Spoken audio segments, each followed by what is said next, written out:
DIY น้ำยาเคลือบยางดำในงบ10 บาทโคตรฉ่ำโคตรเงาเริ่มแล้ว DIY 10 บาทแม่งดีกว่าของแท้อีกเหรอวะไม่ต่างเลย เหรอ เผลอๆเงากว่าแท้ด้วยอ้าว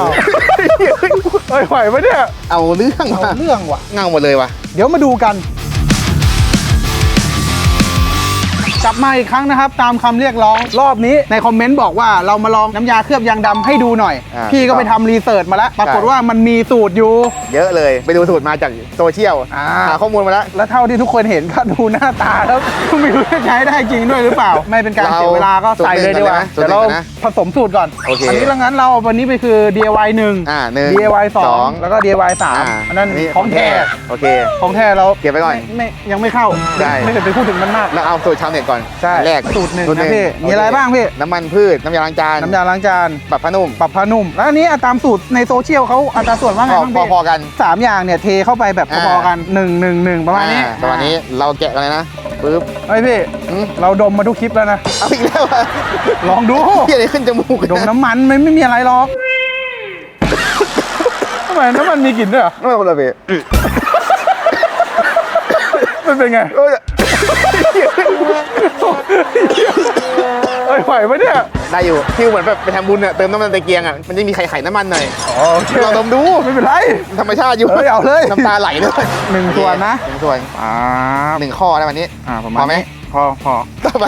ปากนุ่มเปิดอันแรงแม่งเล่นอันพีคเลยน้ำตาแทบไหล อันนี้หอมอยู่แล้วไฮยีน อันนี้ รู้ ใช้ มือ ได้เอานะ1 เท่า ก็จะประมาณนี้ คุณเขาจะประมาณนี้ พอ โอเคต่อไปเป็นน้ำยา สูตรโซเชียล ล้างจาน อีก1 เท่า ใช่ ก็สีสวยว่ะ ประมาณนี้ว่ะ แหมยังกับ ใส่น้ำแข็งกินได้เลยนะ ยังกระชาอะไรสักอย่างแบ่งเป็นเลเยอร์จะเห็นว่าสไลด์แม่งอยู่ล่างสุดเลย แล้วต่อมาเป็นไฮยีนน้ำยาผ้านุ่ม แล้วก็ตามด้วยน้ำมัน ถูกต้อง คน มันจะเข้าหรือวะ จะเหมือนมันจะมีความเป็นไข่เป็นอะไรสักอย่างสูตรโซเชียลเขาบอกมา ลองให้ดูก่อนเสียเงินฟรีอะเผื่อใครเห็นว่าสูตรนี้มันดีจริงเปล่าวะ ไปทำตามเสียเวลา ใช่ เดี๋ยวเราทำให้ดูดีกว่ามาดูเราดีกว่า เดี๋ยวเราลองให้ดู ประมาณนี้ผสมเสร็จแล้วนะทุกคนก็จะเห็นว่าหน้าตาออกมาดูดีเลยทีเดียว ถูกต้อง แต่ไม่รู้ว่ามันจะดำได้ ได้หรือเปล่า แล้วเดี๋ยวเราไปดู DIY สูตร 2 กันต่อมีอะไรบ้างพี่ อันนี้ตัวหลักเลยโคล่าน้ำยาล้างจาน น้ำยาล้างจานแล้วก็น้ำยาผ้านุ่มอัตราส่วนเป็นไงพี่สูตรนี้ อันนี้ต้องโคคาโคล่านำเขาบอกว่าประมาณครึ่งขวดเล็ก เทใส่แก้วนะ ใส่แก้วเลย โคคาโคล่าครึ่งขวดเล็กแล้ว2อันนี้อัตราส่วน ก็ประมาณ1 ช้อนโต๊ะอีกนิดนึง บีบหนึ่ง โอเค ทีที่ ต่อ 3 ไปน้ำยาปรับผ้านุ่มนิดนึง เฮ้ยลาเต้ พอ มัน แล้ เนี่ วย พอแล้วมันสีเริ่มสวยแล้วต่อไปคน คนนะครับเฮ้ยทำไมยิ่งตีฟอง ตี ยิ่ง ฟอง มาวะ นะ นี่นะครับแหมทรงคล้ายๆน้ำตามข้างทางเหมือนกันนะพี่ น้ำใบอ่ะ ฮะ เอาตรง แล้วก็ใส่ยานิดหน่อย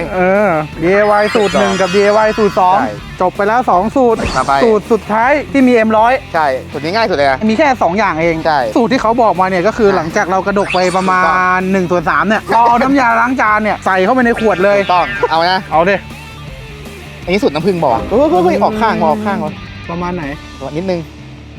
ข้างในเหมือนวุ้นนะทุกคน แต่ว่ามันกำลังทำปฏิกิริยาอยู่ มีปฏิกิริยาอยู่เขย่าแล้วนะ จัดไป พร้อมกัน ไปประมาณนี้ เดี๋ยวเราจะเปิดให้ดูว่าเทออกมาแล้วเป็นยังไงไอ้สัตว์เหมือนเดิมเลยว่ะ ก็สีเหมือน M100 ทั่วไปนะ ไม่ใช่จริง แต่ ว่ะ ฟองเยอะขึ้นเราคนเพิ่มอีกหน่อย แปลก มันแปลกๆนะมั้ง ๆมันอาจจะไอ้นี่กันแล้วไง ประมาณนี้เอาละครับตอนนี้เราก็ผสมสูตรกันไปเสร็จหมดแล้ว เราก็จะได้3แก้วแบบนี้เลย แล้วก็พร้อมกับของแท้หนึ่งอันขั้นตอนต่อไปก็บรรจุลงป๊อกกี้ไปลุยเลยพี่ นะมาแล้วนี่เมื่อก่อนทำน้ำหมักขายมาก่อน นี่สูตรไม่เชงอะ โอเคนี่ได้แล้วนะสูตรห โอ นึ่ง เค สูตรหนึ่งเราจะแปะอันเดียวนะปึ๊บ สูตรหนึ่งนะ เป็นไงมาตรฐานนะ มาตรฐานต่อไป สูตรสอง สูตร2ฟิลคล้ายๆหนำท้อมนะ ชอบ หนำท้อมนี่ แต่อันนี้กลิ่นดีสุดแล้วนะ จะได้รู้กันไปเลยว่า DIY อันไหนที่ดีจริง แล้วแปะสติ๊กเกอร์ก่อน1 2เป็นไงโคตรมาตรฐาน นี่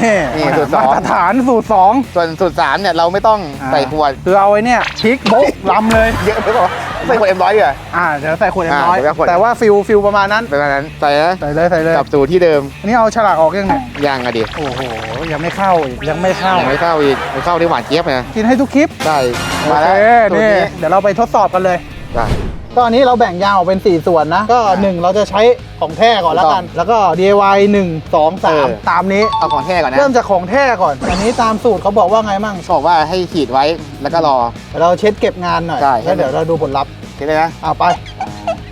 ก็ต้องบอกว่าของแท้เขาก็ฉ่ำแล้วนะ เทียบดูจากซ้ายขวานะ ชัดเจนนะ ค่อนข้างดำฉ่ำเลย ต่อไปก็คือน้ำยา DIY สูตรที่ 1 ตามสูตรเขาบอกว่าไง เหมือนกัน ฉีดเหมือนกันนะ ประมาณเดียวกัน สูตร 1เราจะอยู่ฝั่งนี้นะครับแล้วก็นี่ มาวะ ก็สังเกตว่าสูตรนี้ก็ไม่ค่อยเป็นละอองเท่าไหร่ แล้วก็เอาฟองน้ำถูตามโซเชียลเขา ทำไมมันออกขาววะ ต้องรูปจนหมดก็เดี๋ยวตามด้วยผ้าต่อไง แล้วแค่ลงไว้ก่อน อืม เช็ดแห้งเลยไหม เช็ดแห้งเลย เฮ้ยมาอายุ เฮ้ยมันสูสีเด้อมันสูสีเด้อ ของแท้มา ทำเป็นเล่นนะ แต่ตรงเนี้ยระวังลื่นเด้อ มีน้ำมันเด้อ มันมีน้ำมันเด้อสูตรนี้จับหน่อยดิ ผิวเป็นไงบ้างผิวเป็นไง ผิวโอเคเลย ไม่ต่างเลย ใช่เหรอ เผลอๆเงากว่าแท้ด้วย พูดถึงเรื่องความเงานะ เรื่องความคงทนเดี๋ยวไปลองกันอีกที ถ้าดูด้วยตาตอนนี้ถือว่าใช้ได้เลยทีเดียว โอเค ต่อไปเราไปลองน้ำยา DIY สูตรที่ 2ส่งมอบให้เขาเลย เดี๋ยวเทสหัวก่อน เฮ้ยเทสที่อื่นด้วย เอานะ ไป เป็นไงบ้างพี่ผลลัพธ์ตอนนี้เท่าที่ดู ดูดีอยู่นะ เดี๋ยวลองเช็ดเก็บงานก่อน ใช่ อันเนี้ย โอ้ พ โห อรู้สึกว่ามันเป็นเมนเป็นโค้กเนี่ยเหมือนมันจะมีความทำความสะอาดด้วยนิดหนึ่งบอกว่าวะเพราะสังเกตว่าฟองน้ำอาจจะดำกว่าสูตรอื่นๆที่เราใช้ เป็นไปได้ เป็นไปได้เว้ย แส อัน ด นี้ งว่ามันทำความสะอาดยางให้เราด้วย ไม่ธรรมดา ดีจริงๆ เดี๋ยวลองดู ยังดูตัวนี้นี่โคตรเงาอ่ะนี่แม่งมาว่ะ ไม่ธรรมดา ก็เดี๋ยวเช็ดเสร็จแล้วก็เอาผ้าแห้ง ใช่ ตบงานเหมือนเดิม อืม ทำเหมือนกัน4สูตร เอาเรื่อง เอา ว่ะ เรื่องว่ะทำไมผมรู้สึกว่า3อันแล้วมันก็ดำหมด ใกล้ นะ เคียงเนาะเงาหมดเลยว่ะ 3อันต่างกันไหม ไม่ต่างเลย สามอันนี้ไม่ต่างกันเลยเหรอง าน เอา เข้าง านเข้าแล้วครับ คุณจะมาแพ้ DIY ไม่ได้ ไม่ได้ นะ อะโอ้ โอ้ เสียเลยอย่างงี้ ต่อไปครับ DIY สูตรสุดท้าย M100 ของเรานั่นเอง ใช่ ไปกันเลยลุยเลย อ่า โอ้ก็จะทำการเช็ดเลย เอ้ยมาปะวะ อันนี้ใช้งานเหมือนน้ำยาเช็ดยางดำทั่วไปเลยที่เราซื้อตามออนไลน์ ใช่ไหม มันจะเป็นแบบนี้แหละ ถ้าเราเบิกใหม่นะเราไม่ได้มั่วนะ นี่นะผ้าเบิกใหม่นะ ไม่มีมั่วนะ ไม่มีมั่วทรงนี่ ก็พอประมาณอยู่นะ นี่ เออเดี๋ยวเป็นเพราะแสงวะ เดี๋ยวเราไปดูไกลๆอันนี้เราฉีดพ่นทุกอย่างแล้วทิ้งไว้ประมาณ 5 ที 5 นาที 10 นาทีได้ อืม ผลลัพธ์ที่ได้ก็คือจะประมาณนี้เลยนะทุกคนก็ลองดูผ่านกล้องดูว่า แต่ละคนชอบแบบไหนที่ชอบเบอร์ไหนอ่ะ อันนี้ว่ะ ก็ ใช่ คือสูตรน้ำมัน ใช่มีความฉ่ คิดเหมือนผมก็รู้สึกว่าฝั่งนี้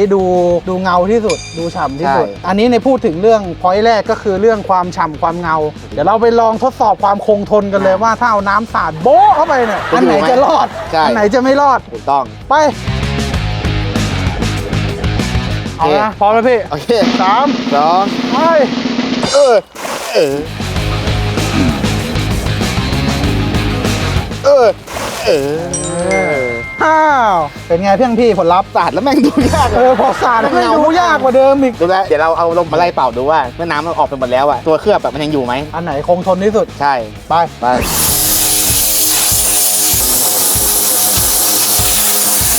ของแท้ก็จะได้ประมาณนี้นะครับ ก็ยังเงาอยู่ ก็ยังถือว่าดำกว่าของเดิมนะ ใช่ เดี๋ยวไปลองดู DIY สูตร 2 กัน เริ่มแล้ว ชัดเจน อ่า